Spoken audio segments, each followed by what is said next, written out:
This is Optimal Relationships Daily, episode 813, How to Get Control Back After a Breakup, by Corbano of lovesagame.com. Hello, everybody. I am Greg Audino, your host here on Optimal Relationships Daily. Happy to be here with you once more. This is where I talk about optimizing your relationships, but this isn't the only show in our network that can help with such a thing. Just a reminder that if you check out our original show, the one that started it all, Optimal Living Daily, there's a lot of great content there, not only about better understanding relationships, but also better understanding yourself. And surely bringing the best, most well-crafted version of yourself into any relationship is going to help it thrive immensely. So, give it a listen if you haven't yet. But first, we've got some great content here for you today. Eddie Corbano, the breakup mastermind, is back with us. Let's hear his thoughts on how to regain control after a breakup and start optimizing your life. How to Get Control Back After a Breakup, by Eddie Corbano of lovesagame.com.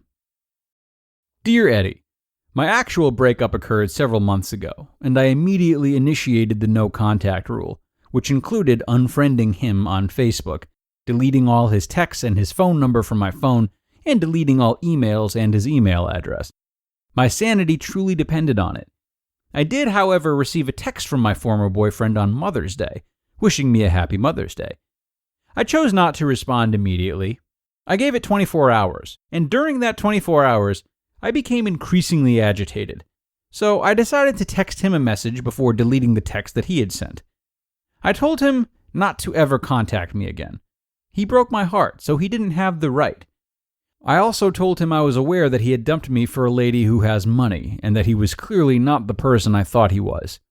It felt so empowering to be the one to tell him not to contact me, and to make him aware I knew why he had ended our relationship. Funny how the truth always comes out. My point in sharing this is to help others, hopefully. Every time I feel myself slipping back into the black hole of grief over a love lost, I think of the strength it took for me to send the text to tell him never to contact me again. I was the one in control, and by not having contact with him, I remain in control. With each day, I am feeling myself getting stronger and stronger, and I truly know this could not be happening if I was having any contact whatsoever with my former love interest. Admittedly, it is tempting to go on Facebook to search by his name to see if there are any pictures posted on his page with his new girlfriend, but I fight the urge, and I'm succeeding. It takes a lot of strength and courage, but I know I can do it. And again, with every temptation that I do not give into, I'm winning. I'm grateful for discovering you online and believe it was not by accident that I did. It's like therapy. When the urge strikes to give in to temptation, I just look you up, and there is all the support I need to remain strong. Thank you, Cheryl. Dear Cheryl, thank you for your kind words. I think you are a shining example of how one can regain their power by actively taking control of their recovery. What you did was a hardcore version of the no contact letter that I recommend sending out to your ex just before cutting off all contact. You messaged him as a response to his contact to you, and I understand that his Happy Mother's Day wishes may have appeared like a hypocritical insult to you. I don't know the exact circumstances of your breakup, but if there was some sort of betrayal or deception involved on the part of your ex, then sending out an anger-loaded no-contact response may feel liberating. Always be civilized, though. It's like getting things out of your system. However, I think that it's always some betrayal when your partner decides that they don't want to stay in the relationship any longer, at least in our eyes. It doesn't even have to be dishonesty coming from the ex. The mere fact that they walk away is simply a break of trust. Why did they have to destroy a seemingly perfect relationship? That's why I always recommend that just for the week right after the breakup, but no more, you try everything to get a sense of what happened, in an attempt to get some closure. Do what you have to do, I always say in my coaching. And after this 1 week, send out the no contact letter and cut off all contact, radically.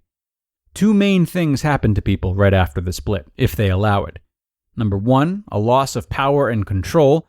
Things keep happening to you that you seem to have no control over.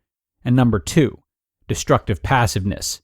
You feel helpless. You keep reacting to your ex and their actions. They whistle, you hop. I think I've written the following formula many times on my site, but it's so important that I can't post it often enough. Passiveness equals death. Activeness equals progression. Starting no contact means taking control of your life. It means being active in contrast to feeling helpless.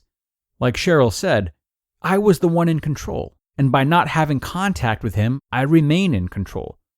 I've sung many hymns of praise since 2005 about the 60 days no contact rule, simply because it's the most efficient tool to eliminate the stressors in your recovery and fully concentrate on yourself. I know that you don't really want to do it. I know that you can name 50 reasons not to do it. But why not try it out? You're not manipulating your ex or playing any tricks. You are simply taking the time you need to heal, time to rebuild yourself. Is that selfish? Well, I think that this is open to discussion. Is it selfish to take any measure necessary to heal? Is it selfish to put your needs before the person who left you? Follow Cheryl and take control into your hands today. You might even find you have a knack for it. Your friend, Eddie Corbano. You just listened to the post titled, How to Get Control Back After a Breakup by Eddie Corbano of lovesagame.com. And a super reminder today from Eddie about taking control. Really nicely put and nicely exemplified by Cheryl. You know, whether it's breakup trauma or any other kind of trauma not related to relationships specifically, much of the frustration comes from no longer having control of our situation. Not that we ever really do. So not only is it difficult to face this uncertainty, but even more daunting when we've handed control right over to someone else, hopping every time our ex whistles, like Eddie referenced. So while it is important to take an active role in recovering from any trauma, it must be done with the foundation of healthy growth and boundary setting, as opposed to trying to control others or the situations we find ourselves in, as this would be a futile effort anyway. Very good one by Eddie today. Boy, his readers know what they're doing. We are done for today, though, everyone. Thank you so much for listening, and do come back tomorrow where we will start part 1 of a 2-parter for parents, and where your optimal life awaits.